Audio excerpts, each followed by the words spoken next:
యోగి ఆదిత్యనాథ్ గారిని తన యొక్క కోర్ ఓసీ ఫాలోవర్స్ నుండి దూరం చేయడానికి యూజీసీ కొత్త రూల్స్ ను తీసుకువచ్చారా అని చాలా మంది అడుగుతున్నారు. దీని గురించి క్లారిటీ ఇస్తా.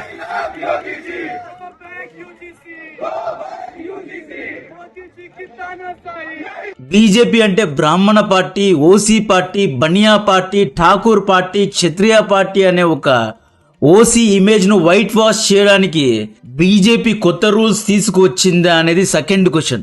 దీని గురించి మాట్లాడతా. ఈ వీడియోలో ఓపెన్ గా మాట్లాడుకుందాం, పచ్చిగా మాట్లాడదాం. ఇక్కడ ఓబీసీ, ఎస్సీ, ఎస్టీలపై జరుగుతున్న వివక్షపై స్ట్రిక్ట్ రూల్స్ తీసుకురావడంలో తప్పు లేదు. బట్ వివక్ష జరిగిందా లేదా అని చెక్ చేసే యూజీసీ స్క్వాడ్ లో ఒక్క ఓసీ రిప్రజెంటేటివ్ లేకపోవడం అనేది అంతు చిక్కని ప్రశ్న. ఈ బిల్లో బ్యూరోక్రాట్స్ తప్పు చేశారా, లేదా నెక్స్ట్ యూపీ ఎలక్షన్స్ లో అఖిలేష్ యాదవ్ చేసే చీప్ పాలిటిక్స్ కు చెక్ పెట్టడానికి, కాంగ్రెస్ యొక్క కొత్త స్ట్రాటజీకు చెక్ పెట్టడానికి బీజేపీ ఇలాంటి స్ట్రాటజీస్ వేస్తోందా అనేది కూడా మాట్లాడుకుందాం. ప్రభుత్వం పాస్ చేసే అన్ని బిల్స్ ను వ్యతిరేకించడానికి ఫస్ట్ లైన్ లో ఉండే అపోజిషన్ పార్టీస్ రాహుల్ గాంధీ గారు ఎందుకని యూజీసీ బిల్ ను విమర్శించడం లేదు? ఇది చాలా పెద్ద మిస్టరీ. అద్భుతం జరిగిపోయింది. ఫైనలీ బీజేపీ, కాంగ్రెస్ కొట్లాడకుండా ఒక పేజ్ లో నిలబడ్డారు.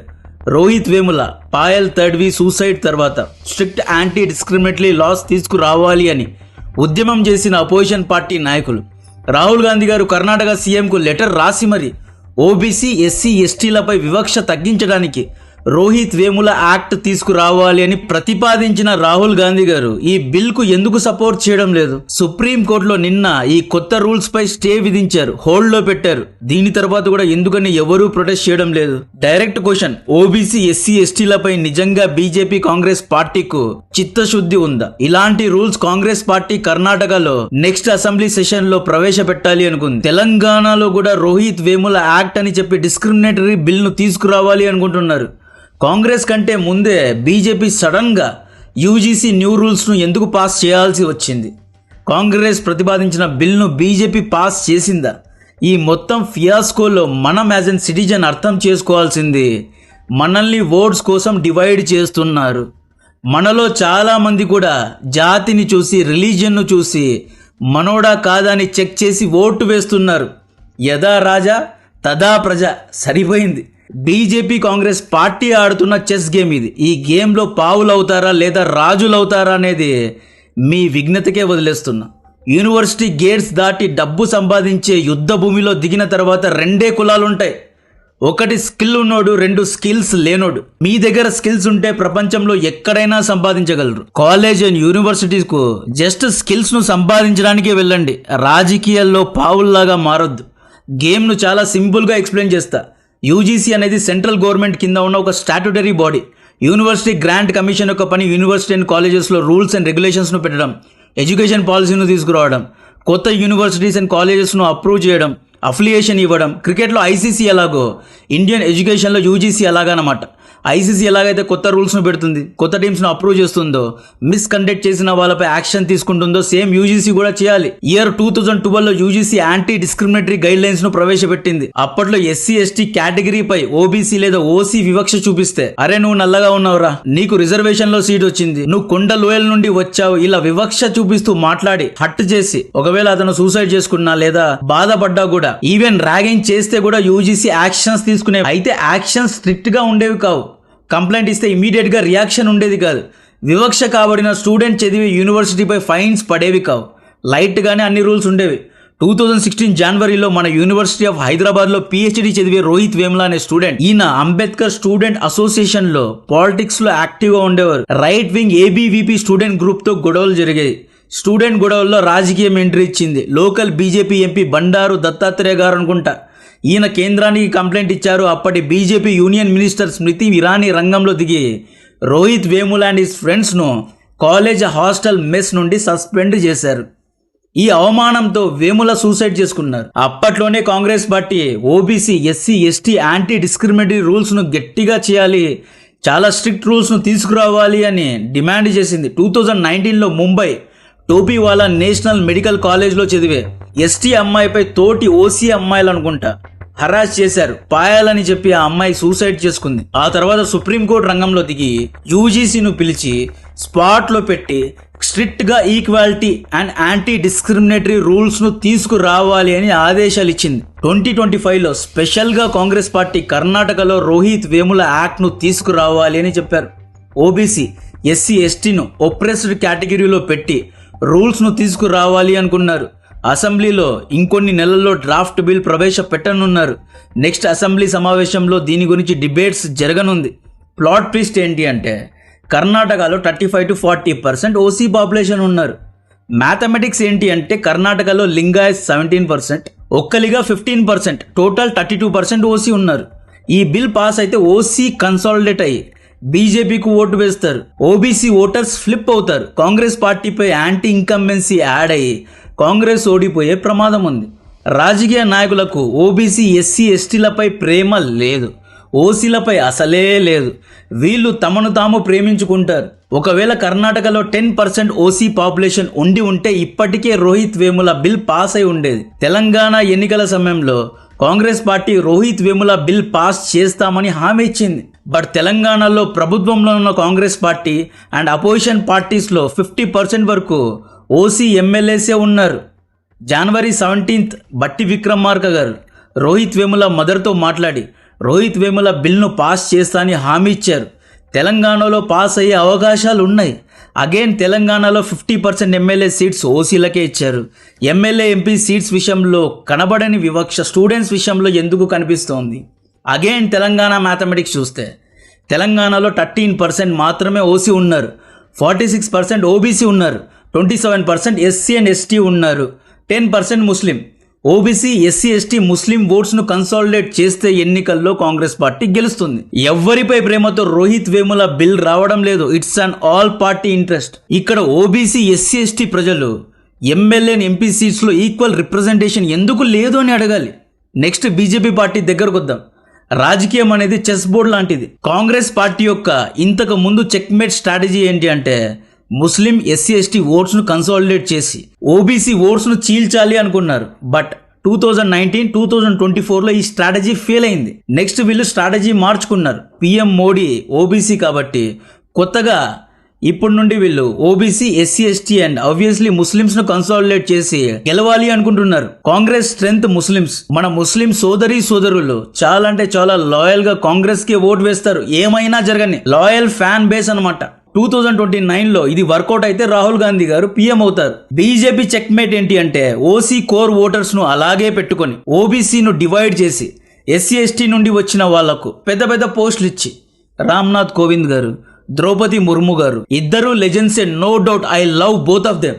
They deserve to be a president.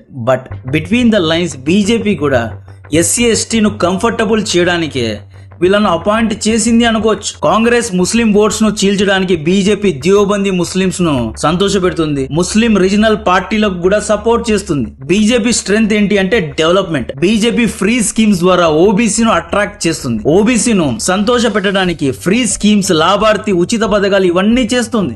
సబ్కా సాత్ సబ్కా వికాస్ అంటారు. ఓసీ ఓబీసీ ఎస్సీ ఎస్టీలో ఉన్న 50% హిందూస్ను, ఓన్లీ హిందూస్ను యునైట్ చేస్తే బీజేపీ వన్ సైడ్ గెలుస్తుంది. అందుకే నేషనలిజం గురించి, హిందూ యూనిటీ గురించి మాట్లాడుతూ ఉంటారు అనమాట. ఇక్కడ కాంగ్రెస్ బీజేపీ పార్టీలు చాలా పెద్ద తప్పు చేస్తున్నారా, దేశ ద్రోహం చేస్తున్నారా అంటే లేదు. యుఎస్ఏ ఎన్నికల్లో ట్రంప్ కూడా క్రిస్టియన్స్ అండ్ జూస్ ను కన్సాలిడేట్ చేస్తాడు. అమెరికన్ యూత్ ను నేషనలిజం వైపు లాగాడు. కమలా హ్యారిస్ పార్టీ ఏం చేస్తుంది? మైనారిటీస్ పై సంతుష్టీకరణ రాజకీయాలు చేస్తుంది. ఇమ్మిగ్రెంట్స్ కు, లిబరల్స్ కు, సెక్యులర్స్ కు అండ్ ఈ రెయిన్బో ఎల్జీబీటీక్యూ కమ్యూనిటీకు సపోర్ట్ చేసి వాళ్ళను కన్సాలిడేట్ చేస్తుంది. యాంటీ ఇన్కంబెన్సీ క్రిస్టియన్ జ్యూస్ లో ఉంటుంది. క్రిస్టియన్ జ్యూస్ లో కూడా కొంతమంది సెక్యులర్స్ ఉంటారు. వాళ్ళ యొక్క ఓట్స్ ను స్ప్లిట్ చేసి కమలా హ్యారిస్ యొక్క డెమోక్రటిక్ పార్టీ గెలుస్తూ ఉంటుంది. రైట్ అండ్ లెఫ్ట్ రెండు ఉంటాయి. రాజకీయాల్లో రెండు గ్రూప్స్ ఉంటాయి. కెనడా, యూకేలో కూడా ఇదే strategy, right wing and left wing. ఇప్పుడు బీజేపీ ఎందుకు క్లారిటీ లేని యూజీసీ రూల్స్ తీసుకొచ్చింది అనేది మాట్లాడతా. అగైన్ ఇక్కడ బీజేపీ తెచ్చిన యూజీసీ రూల్స్ అనేవి అటు ఓబీసీ ఎస్సీ ఎస్టీలకు లాభంగా లేవు, ఓసీలకు మేలు చేసే విధంగా లేవు. కాలేజ్లో ఆపరేషన్ జరుగుతోందా అంటే ఎస్, అక్కడక్కడ జరుగుతోంది. ఎస్సీ ఎస్టీలపై వివక్ష చూపిస్తున్నారా అంటే ఎస్, అక్కడక్కడ చూపిస్తున్నారు. రివర్స్ డిస్క్రిమినేషన్ కూడా జరుగుతోంది. స్టూడెంట్స్ విషయంలో చాలా రెస్పాన్సిబుల్గా రూల్స్ను తీసుకురావాలి. ఓబీసీ ఎస్సీ ఎస్టీలపై వివక్ష చూపిస్తే దానికి రూల్స్ ఎక్కడ? ఓసీలో మాత్రమే ఓబీసీ అండ్ ఎస్సీ ఎస్టీలపై వివక్ష చూపిస్తారా? ఓబీసీ అండ్ ఎస్సీ మధ్య, ఎస్సీ అండ్ ఎస్టీ మధ్య, ఎస్టీ అండ్ ఎస్సీ మధ్య, ఎస్సీ అండ్ ఓబీసీ మధ్య, ఓబీసీ అండ్ ఓసీ మధ్య ఈ విధంగా రివర్స్ డిస్క్రిమినేషన్ జరిగితే where are the rules my dear friends? నిన్న సుప్రీంకోర్టు ఆన్ ఫేస్లో దాన్ని ప్రైమా ఫేసియా వాగ్ అంటారు, అంటే ఆన్ ఫేస్లో ఈ బిల్ను చూస్తేనే హోల్డ్లో పెట్టేసింది. 2012 రూల్నే ఫాలో అవ్వండి అంటోంది. క్లాస్ 3Cలో ప్రతి యూనివర్సిటీలో అపాయింట్ చేసిన యూజీసీ స్క్వాడ్ లేదా యూజీసీ రిప్రజెంటేటివ్స్లో ఎందుకని ఓసీ సభ్యులు లేరు, ఎందుకని దీంట్లో ఓసీలను యాడ్ చేయలేదు అని అడిగారు. ఫాల్స్ అలిగేషన్స్పై ఎటువంటి యాక్షన్ తీసుకోనున్నారు అని అడిగారు. మార్చి 19న కేసును వాయిదా వేశారు. యూజీసీ పెద్దలకు నోటీసెస్ను పంపారు. పార్లమెంట్లో కాంగ్రెస్తో పట్టి బీజేపీ కూడా కాంగ్రెస్ యొక్క స్ట్రాటజీను ఇంప్లిమెంట్ చేస్తోందనే డౌట్స్ కూడా మీకు రావచ్చు. మార్చి 2027లో ఉత్తరప్రదేశ్లో అసెంబ్లీ ఎన్నికలు జరగనున్నాయి. యూపీలో 403 ఎమ్మెల్యే సీట్స్ ఉన్నాయి, 80 ఎంపీ సీట్స్ ఉన్నాయి. యూపీలో బాజా మోగించిన వాడే కేంద్రంలో రాజవుతాడు. 2017లో యూపీ అసెంబ్లీ ఎలక్షన్స్లో బీజేపీకు 312 సీట్స్ వచ్చాయి. అఖిలేష్ యాదవ్ యొక్క సమాజ్వాదీ పార్టీకు కేవలం 47 సీట్స్ వచ్చాయి.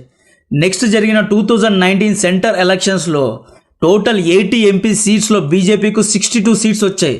ఎస్పీ పార్టీకు కేవలం 5 సీట్స్ మాత్రమే వచ్చాయి. 2022 స్టేట్ ఎలక్షన్స్లో ఎస్పీకు 111 ఎమ్మెల్యే సీట్స్ వచ్చాయి. అంటే చాలా పెద్ద జంప్, 7 టైమ్స్ జంప్ కొట్టారు. బీజేపీ పార్టీకు 252 సీట్స్ వచ్చాయి. యోగి గ్రాఫ్ కొంచెం తగ్గింది, but he still in control. Cut చేస్తే 2024లో సెంటర్ ఎలక్షన్స్ లో అంచనాలు తారుమారయ్యాయి. బీజేపీకు కేవలం 33 సీట్స్ వచ్చాయి. 62 నుండి 33 సీట్స్, దాదాపు 50% ఓట్ షేర్ తగ్గిపోయింది. ఎస్పీకు 37 సీట్స్ వచ్చాయి. ఎక్కడ నుండి 5 నుండి 37, దాదాపు 40% ఓట్ షేర్ ఎస్పీకు పెరిగింది. మీరు చూస్తే 2024లో despite of Ram temple sentiment అయోధ్యలో బీజేపీ ఓడిపోయింది. వారణాసిలో మోడీ గారికి తక్కువ ఓట్స్ పడ్డాయి. ఏమైంది? ఎందుకు యోగి గ్రాఫ్ తగ్గుతోంది అంటే అఖిలేష్ యాదవ్ యూపీలో పీడీఏ ఫార్ములాను ఇంప్లిమెంట్ చేశాడు. పీడీఏ అంటే పి అంటే పిచిడా మీన్స్ ఓబీసీ, డి అంటే దళిత్ అంటే ఎస్సీ ఎస్టీ, ఏ అంటే అల్పసంఖ్యక్ అంటే Muslims and other minorities. So Akhilesh ఏమంటాడు, యోగి పార్టీ అనేది ఠాకూర్ బ్రాహ్మణ్ క్షత్రియ పార్టీ, అది OC party, RSS party. SP party అనేది masses party, OBC SC ST party Samajwadi party అనే నేరేటివ్ పీడీఏ ఫార్ములాను ఇంప్లిమెంట్ చేశాడు. కాబట్టే ప్రపోర్షనలీ ఓట్ షేర్ను పెంచుకుంటూ వెళ్తున్నాడు. బీజేపీ ఎక్స్పర్ట్స్ దీన్ని గమనించే దీనికి చెక్మేట్ పెడుతున్నారు. అఖిలేష్ 80% ఎంపీ సీట్స్ పీడీఏ మెంబర్స్కి ఇస్తాడు. 2017 నుండి యూపీలో బీజేపీనే రూలింగ్ లో ఉంది కాబట్టి యాంటీ ఇన్కంబెన్సీ ఫ్యాక్టర్ కూడా ఉంది. ఇది కాకుండా అఖిలేష్ ఓసీను కూడా డివైడ్ చేస్తున్నాడు. యోగి గారు ఓసీలోని ఠాకూర్ కమ్యూనిటీకే ఎక్కువ సీట్స్ అండ్ ఎక్కువ గవర్నమెంట్ జాబ్స్ ఇస్తున్నారు. Yogi is equal to Thakur Brahmin and other groups ను తక్కువ చేస్తున్నాడు అని చెప్పి Akhilesh is dividing OC also. ఇక్కడ ఓసీ 20% ఓట్స్ కూడా చీలుతాయి. 2027 ఎన్నికల్లో అఖిలేష్ ఇదే పీడీఏ ఫార్ములాతో క్లీన్ స్వీప్ చేసినా చేయగలడు అని బీజేపీ అధిష్టానం భావిస్తున్నట్లుంది. యోగి తాకత్ ఏంటి? యోగి ఏమి పచ్చి ప్లేయర్ కాదు కదా. యుద్ధ రంగంలో దిగితే ముదిరిన ప్లేయర్ యోగి ఆదిత్యనాథ్. యోగి బలం ఆర్ఎస్ఎస్ అంటే రాష్ట్రీయ స్వయం సేవక్. ఆర్ఎస్ఎస్ యోగిను కాపాడుకుంటుంది, but to some extent only. Yogi free schemes ద్వారా ఓబీసీను అట్రాక్ట్ చేస్తున్నారు. యూపీ జీడిపిను 13 lakh crores నుండి 35 lakh crores కు డెవలప్ చేశాడు. యూపీలో సాఫ్ట్వేర్ కంపెనీస్ వస్తున్నాయి అనేది చాలా ఆశ్చర్యంగా ఉంది. అఖిలేష్ యాదవ్ కోర్ యాదవ్ ఓట్స్ ను చీల్చడానికి యోగి గారు నాన్ యాదవ్ ఓబీసీ అయిన లోధి, మౌర్య, నిషద్, కుర్మి క్యాస్ట్ కు చెందిన వారిని ప్రభుత్వంలో ఉచ్చ పదవులు ఇస్తున్నారు. డెవలప్మెంట్ అండ్ లాభార్థి model RSS factor Yogi strength. యూపీలో 20% OC, 50% OBC, 20% Muslims, 21% SC ST ఉన్నారు. ఆబ్వియస్లీ ముస్లిమ్స్ కళ్ళు మూసుకొని అఖిలేష్ యాదవ్ కి ఓటు వేస్తారు. సో అఖిలేష్ కు చెక్ పెట్టడానికి యూజీసీ రూల్స్ ను తీసుకొచ్చి ఓబీసీ అండ్ ఎస్సీ ఎస్టీ ను స్ప్లిట్ చేయడానికి చూస్తోంది. దీంతో పాటు రీసెంట్ గా దళిత్ చీఫ్ జస్టిస్ పై షూ థ్రోయింగ్ జరిగింది. ఆ ఇన్సిడెంట్ గురించి మీకు తెలిసే ఉంటుంది. హత్రాస్ విక్టిమ్స్ పై ఎటువంటి యాక్షన్ తీసుకోలేదు. మణిపూర్ లో ఉన్న ఎస్సీ ఎస్టీలకు బీజేపీ సపోర్ట్ చేయలేదు. రోహిత్ వేముల విషయంలో కూడా యూనివర్సిటీ కాలేజెస్ లో ఉన్న స్టూడెంట్స్ కోసం బీజేపీ ఎటువంటి యాక్షన్ తీసుకోలేదు అని చెప్పి జెన్జీ ఓటర్స్ ఉన్నారు కదా, వాళ్ళు బీజేపీకి దూరం అవుతున్నారు అని చెప్పి కూడా యూజీసీ కొత్త రూల్స్ లో ఓబీసీ అండ్ ఎస్సీ ఎస్టీకు మాత్రమే ప్రివిలేజ్ ఉండేలాగా తీసుకొస్తున్నారు. లేటెస్ట్ డేటా ప్రకారం ఎస్సీ క్యాస్ట్ లో ఉన్న ఉమెన్స్ పై రేప్ కేసెస్ 2500 నుండి 2016లో 2500 ఉండేవి. 2023లో అది 4000కు జంప్ అయింది. సో వీటన్నిటి వల్ల ఓబీసీ ఎస్సీ ఎస్టీ యొక్క సపోర్ట్ కోసమే బీజేపీ ఇలా చేసింది అని ఒక వర్గం చెప్తోంది. రేపు అఖిలేష్ యాదవ్ ప్రచారానికి వెళ్ళి బీజేపీ ఓబీసీ ఎస్సీ ఎస్టీకి లియే క్యా కియా అని అడిగితే యూజీసీ రూల్స్ను తీసుకొచ్చాడు, ఫ్రీ స్కీమ్స్ తెచ్చాడు, డెవలప్మెంట్ చేశాడు, క్రైమ్ రేట్ను 15%కు తగ్గించాడు అని బీజేపీ కార్డ్స్ను రెడీ చేసుకుంటోంది. ఇది ఒక వర్షన్. ఇంకొక వర్షన్ యోగి వర్షన్ అన్నమాట. యూజీసీ రూల్స్ వల్ల ఓసీనే టార్గెట్ చేయడం వల్ల యోగిను కోర్గా డై హార్డ్గా సపోర్ట్ చేసే ఓసీ ఓటర్స్ డిసప్పాయింట్ అవుతారు.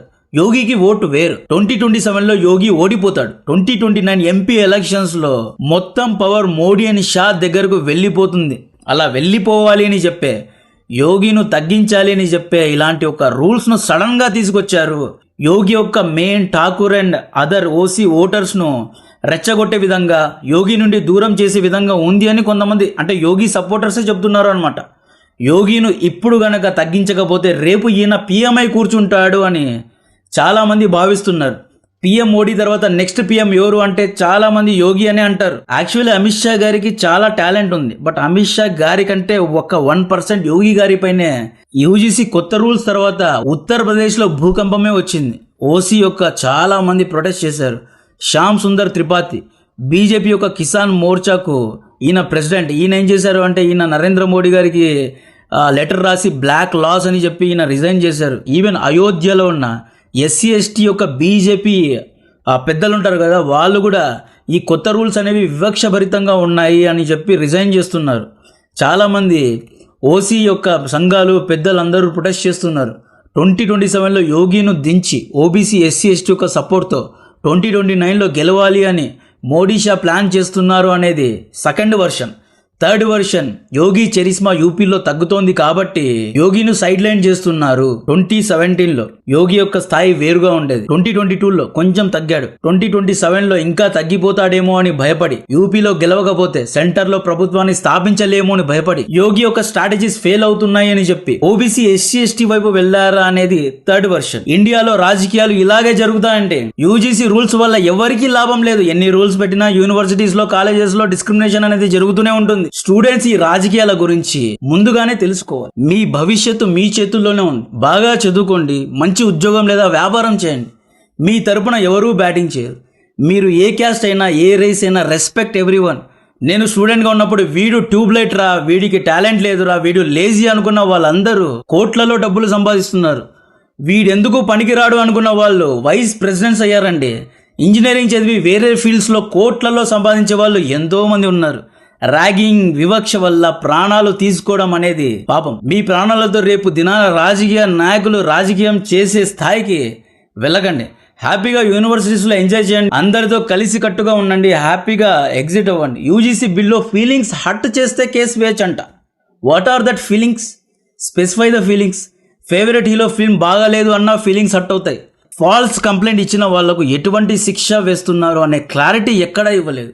కేరళలో షిమ్జితా ముస్తఫా అనే ఒక అమ్మాయి దీపక్ అనే ఒక 42 ఏళ్ల ఫ్యామిలీ మ్యాన్ పై అలిగేషన్స్ వేసింది. ఫేక్ అలిగేషన్స్ వేస్తే దీపక్ సూసైడ్ చేసుకుని చనిపోయాడు. ర్యాగింగా, రేసా, కలరా, డిస్క్రిమినేషన్ అంటే ఎన్నో ఉన్నాయి. ఇలాంటి రూల్స్ వల్ల యాంటీ డిస్క్రిమినేషన్ చట్టాలు ఇంప్లిమెంటేషన్ డిలే అవుతుంది. ఫీలింగ్స్ హర్ట్ అవ్వడం అంటే చాలా ఉంటాయి. నేను కాలేజ్లో చదివేటప్పుడు లోకల్స్ అండ్ డే స్కాలర్స్ మధ్య గొడవలు జరిగేవి.